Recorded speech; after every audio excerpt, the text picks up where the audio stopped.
Yang kita tahu bahwa kota Rafah ini adalah kota terakhir bagi warga Gaza dan juga satu-satunya gerbang keluar yaitu adalah border Rafah. Namun Israel sudah masuk ke wilayah sana di hari ke-214 genosida Israel terhadap Palestina. Ada 5 pembantaian atau lebih saat ini. Ada 52 warga yang meninggal dan juga 90 lainnya mengalami luka-luka selama 24 jam. Dari kesepakatan atau perjanjian gencatan senjata itu terdapat kembalinya warga yang ada di Gaza Selatan menuju ke Gaza Utara dan juga penarikan penuh terhadap pasukan Israel yang ada di jalur Gaza. Halo Tribuners, program Tribuners Fokus hari ini membersamai Anda kembali bersama dengan saya Nela Irda. Tribuners, Israel melancarkan serangan ke wilayah Rafah hingga menewaskan sejumlah warga sipil yang mana pasukan militer dari Tel Aviv ini dikatakan terus menggempur jalur Gaza setelah Hamas sempat mengumumkan persetujuan atas tawaran gencatan senjata terbaru. Lalu bagaimana kemudian kondisi terkini di jalur Gaza dan apakah benar sebegitu masif serangan yang dilakukan oleh Israel ke wilayah Rafah? Saya sudah tersambung hari ini Tribuners bersama dengan relawan Mercy di jalur Gaza ada Mas Fikri Rofiul Haq. Mas Fikri, Assalamualaikum. Kabar baik, Mas? Waalaikumsalam warahmatullahi wabarakatuh. Kabar baik, Mbak. Alhamdulillah. Terima kasih banyak Mas Fikri menyempatkan waktunya hari ini berbincang bersama dengan saya. Mas Fikri, saya ingin mengetahui lebih detail terkait bagaimana kondisi di jalur Gaza. Untuk saat ini mungkin bisa dijelaskan terlebih dahulu, Mas Fikri, posisi tepatnya berada di mana, Mas? Iya, saat ini saya berada di kota Khan Yunis, jalur Gaza bagian selatan, dan memang per hari Senin tanggal 6 Mei 2024 kemarin, Israel sudah menyebarkan surat kertas-kertas peringatan untuk para warga untuk segera melakukan evakuasi dari eh, timur kota Rafah yang ada di Gaza Selatan menuju ke daerah Al-Mawasi yang ada di kota Khan Yunis, jalur Gaza bagian selatan. Dan pada pagi hari secara kertas itu memang dijatuhkan dari eh, pesawat terbang militer Israel dengan jumlah yang begitu banyak sehingga banyak masyarakat yang bisa mendapatkan atau membaca peringatan tersebut, sehingga saat itu karena Israel akan melakukan invasi daratnya pada pagi hari saat itu dimulai. Namun ketika sore hari jam 7.30 waktu setempat atau tepatnya azan maghrib waktu Gaza, banyak warga melakukan sorak, meneriakkan takbir secara serempak dan juga mereka bereforia, bergembira atas persetujuannya gencatan senjata. Namun gencatan senjata dalam kali ini adalah pemimpin Hamas yaitu Ismail Haniyah. Mereka mensepakati resolusi gencatan senjata yang dimediasi oleh Qatar dan juga Mesir. Sedangkan sampai hari ini Israel belum menyetujui resolusi gencatan senjata yang dimediasi oleh kedua negara tersebut. Dan juga namun sejak kemarin intensitas serangan Israel justru semakin meningkat sampai eh, sampai benar-benar sangat meningkat sehingga sampai saat ini saya mendapatkan informasi baru saja bahwa Israel juga sudah menguasai border Rafah, di mana tank baja dari militer Israel sudah meringsek atau sudah sampai ke border Rafah. Yang kita tahu bahwa kota Rafah ini adalah kota terakhir bagi warga Gaza dan juga satu-satunya gerbang keluar yaitu adalah border Rafah. Namun Israel sudah masuk ke wilayah sana dan kita tidak tahu apakah mereka akan membuat markas di sana ataupun tidak. Yang jelas mereka saat ini sudah menguasai border Rafah dan masyarakat otomatis masyarakat tidak bisa keluar dari jalur Gaza, sehingga ketika saya tadi melakukan perjalanan saja dari kota Rafah menuju ke kota Khan Yunis, saya banyak melihat mobil-mobil yang mengangkut barang-barang milik pribadi mereka, ada yang mengangkut kasur dan juga peralatan-peralatan mereka. Artinya di sepanjang jalan saya melihat banyak warga yang melakukan evakuasi begitu.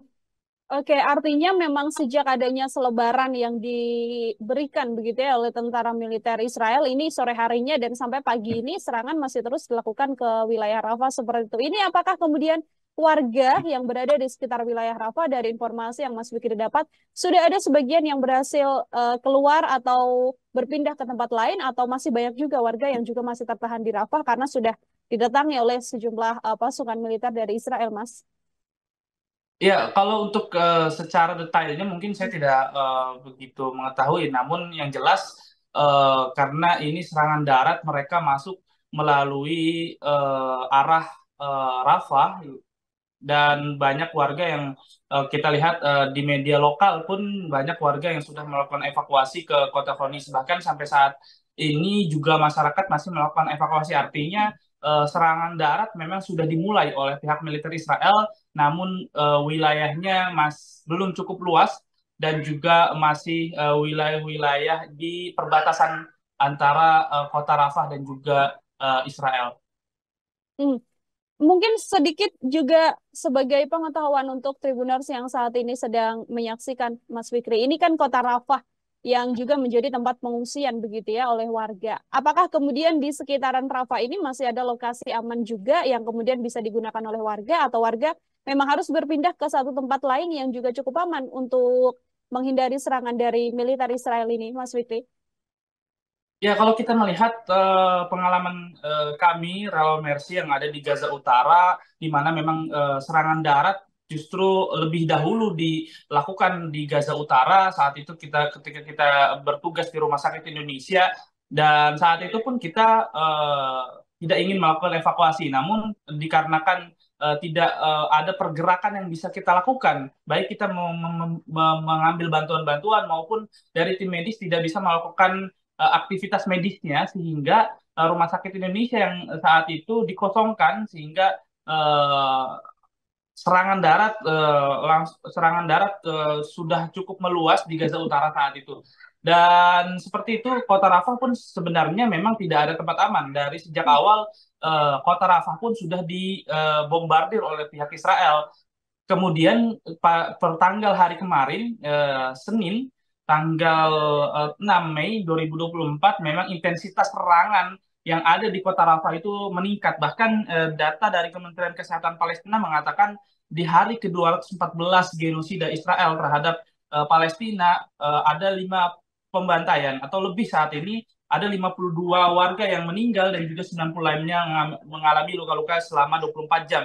Dan sejak subuh Senin sampai pada tadi malam, 28 orang meninggal yang ada di kota Rafah sejak subuh dan 8 diantaranya adalah anak-anak. Dan juga sampai saat ini juga korban terus berjatuhan dan terus meningkat. Artinya warga yang ada di kota Rafah pun harus semuanya melakukan evakuasi karena kita tahu walaupun pihak militer Israel sudah memberikan peringatan evakuasi di daerah titik-titik tersebut, eh, kemungkinan serangan-serangan ini akan meluas sehingga alangkah baiknya memang warga yang ada di kota Rafah segera melakukan evakuasi. Namun mereka tidak bisa melakukan evakuasi ke luar jalur Gaza dikarenakan seperti yang saya sampaikan bahwa Israel sudah menyerang border Rafah sehingga masyarakat harus melakukan evakuasi ke eh, kota Khan Yunis ataupun ke jalur Gaza bagian tengah.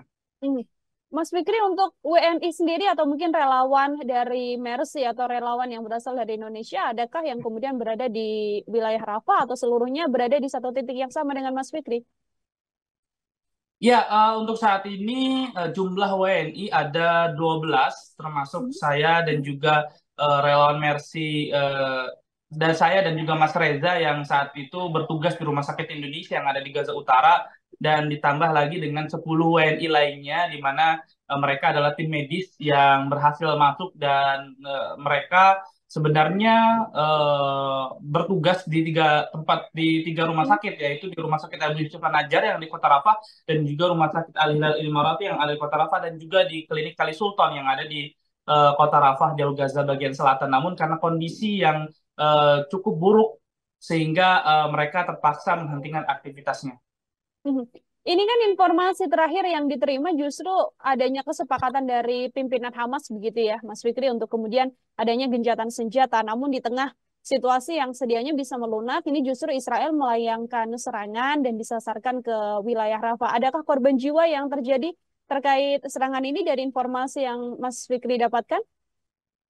Iya, seperti yang tadi saya sampaikan bahwa sejak Senin tanggal 6 Mei kemarin ya, Hmm. intensitas serangan Israel semakin meningkat, di mana pagi harinya Israel me- me- me- menjatuhkan kertas untuk memperingati warga, dan pada sore harinya warga sudah melakukan euforia mengenai persetujuan gencatan senjata, di mana pimpinan Hamas bersepakat menyetujui resolusi gencatan senjata itu yang dimediasi oleh Qatar dan juga Mesir.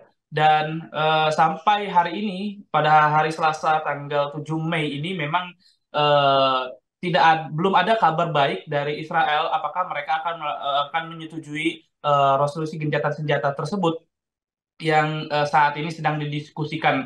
Malah justru yang kita terima informasinya dari media lokal bahwa serangan Israel baik dari udara maupun dari darat semakin intens dan sangat terdengar sekali di kota Rafah tersebut. Dan juga tadi malam saja ada serangan di daerah Tali Sultan.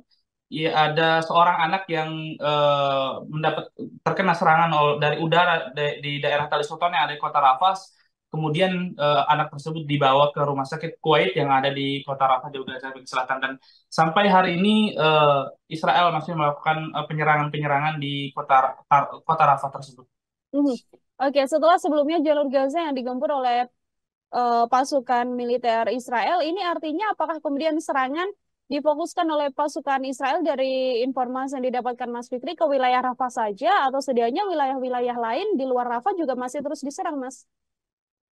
Iya, per tadi malam pun saya masih mendapatkan informasi dari media lokal bahwa bukan hanya di kota Rafah saja, serangan di jalur Gaza bagian tengah di kota Dirbalah pun masih ada, namun mungkin intensitasnya jauh lebih berkurang dibanding dengan kota Rafah tersebut, karena kita tahu bahwa di kota Rafah ini pihak militer Israel akan bukan hanya saja menggempur dari udara dan juga dari laut, namun mereka akan melakukan invasi daratnya memakai artileri atau tank-tank baja mereka untuk meringsek masuk ke kota Rafah tersebut, sehingga eh, justru yang paling rawan saat ini adalah di kota Rafah di jalur Gaza bagian selatan itu sendiri.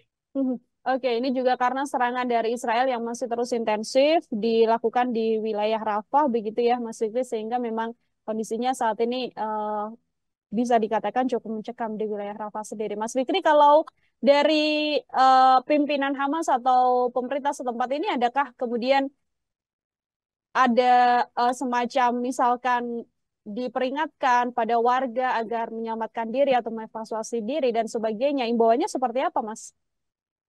Ya, untuk sampai saat ini himbauan dari tidak ada himbauan dari pemerintah, ataupun saya belum mendapatkan informasi lebih lanjut sebenarnya mengenai himbauan apakah yang harus dilakukan oleh warga Palestina atau warga Jalur Gaza. Yang jelas kita tahu bahwa saat ini kota Rafah saat ini sedang eh, ada serangan darat, sehingga masyarakat yang ada di kota Rafah mereka sebaiknya memang melakukan evakuasi ke titik-titik yang sudah setujui dan juga sudah disepakati, titik-titik di daerah Al-Mawasi yang ada di kota Khan Jalur Gaza bagian selatan. Walaupun kita tidak tahu bahwa di Al-Mawasi juga apakah memang tempatnya aman atau tidak, karena kita tahu bahwa biasanya pihak militer Israel mereka hanya memperingati, namun mereka masih melakukan bombardir di seluruh titik mulai dari Gaza Utara sampai jalur Gaza bagian selatan. Mhm. Oke, jadi memang sampai saat ini belum ada lokasi bisa dipastikan satu titik paling aman pun ya Mas ya untuk kemudian bisa digunakan oleh warga untuk menyelamatkan diri dan mengevakuasi diri menghindari serangan dari pasukan Israel. Kalau dari setelah adanya informasi bahwa pimpinan Hamas menyetujui gencatan senjata ini, apakah ada informasi lanjutan yang juga dikeluarkan oleh pimpinan Hamas, Mas Fikri, setelah adanya serangan yang dilancarkan ke wilayah Rafah ini? Untuk sampai saat ini kita juga belum mendapatkan informasi lebih lanjut. Yang jelas saat ini sebenarnya diskusi mengenai gencatan senjata masih terus berlangsung, Ya. di mana pihak pejuang Palestina ataupun dari otoritas setempat yaitu Hamas ya sudah menyetujui mengenai gencatan senjata yang berlaku tiga tahap, di mana per tahapnya ada 42 sampai 45 hari, di mana dari kesepakatan atau perjanjian gencatan senjata itu terdapat kembalinya warga yang ada di Gaza Selatan menuju ke Gaza Utara, dan juga penarikan penuh terhadap pasukan Israel yang ada di jalur Gaza, dan juga tentunya pembebasan sandera dari kedua belah pihak, dan juga diakhiri dengan berakhirnya perang yang sudah berlangsung selama 7 bulan. Namun kita berharap dan kita berdoa semoga dari pihak Israel juga menyetujui mengenai gencatan senjata ini, sehingga tidak lagi ada perang yang terus berlanjut, karena saat ini sudah lebih dari 214 hari. Bayangkan dengan 1 minggu istirahat dengan gencatan senjata sementara pada tahun lalu, sehingga kita berdoa semoga gencatan senjata cepat terlaksana, dan semoga serangan darat ini juga tidak meluas di kota Rafah, dan juga semoga tidak meluas ke daerah-daerah lain. Siap, baik. Terima kasih banyak Mas Fikri atas informasinya. Kita juga sama-sama berharap agar kemudian gencatan senjata di jalur Gaza ini bisa dilakukan untuk menghindari banyaknya korban jiwa warga sipil lagi di sana. Mas Fikri, terima kasih untuk kesempatannya berbincang hari ini bersama dengan saya. Selalu jaga kesehatan dimanapun Mas Fikri berada. Kita juga sama-sama berdoa agar konflik yang terjadi di jalur Gaza ini segera selesai, agar tidak menimbulkan banyak korban lagi. Sekali lagi Mas Fikri, terima kasih banyak. Wassalamualaikum warahmatullahi wabarakatuh, Mas. Waalaikumsalam warahmatullahi wabarakatuh. Ya, Tribuners, demikian obrolan saya bersama dengan relawan Mercy di jalur Gaza, Mas Fikri Rofiul Haq. Nantikan obrolan saya lain bersama sejumlah narasumber lain yang pastinya hanya dalam program Tribunnews on Focus. Saya Nila Irda, pamit undur diri. Terima kasih dan sampai jumpa. Download Tribun X sekarang. Menghadirkan lokal menjadi Indonesia.